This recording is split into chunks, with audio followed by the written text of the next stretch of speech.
আমি এখন সরস্বতী মায়ের প্রণাম মন্ত্র পাঠ করব।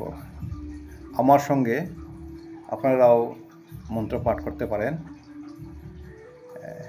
নম সরস্বতী মহাবাঘে বিদ্যে কমললোচনে বিশ্বরূপে বিশালাক্ষী বিদ্যাং দেহি নমস্তুতে।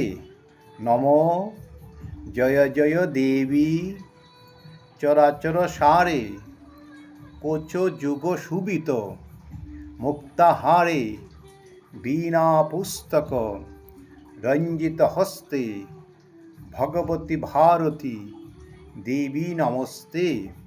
নম সরস্বতী তং বভো মে প্রসন্না তৎপাদপদ্মে চ নমস্করমি যা কালিদাসে করুণা তবৈব স্বয়ং কৃপাতে মই সেবকেস্তু।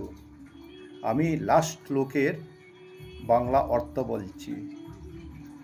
মা সরস্বতী দেবী, তোমার আতুল চরণে প্রণাম জানাই। তোমার কৃপাতে কালিদাস যেভাবে মহাকবি কালিদাস হয়েছেন, ঠিক সেইভাবেই আমার প্রতি প্রসন্ন হয়ে তোমার কৃপা বর্ষিত হোক।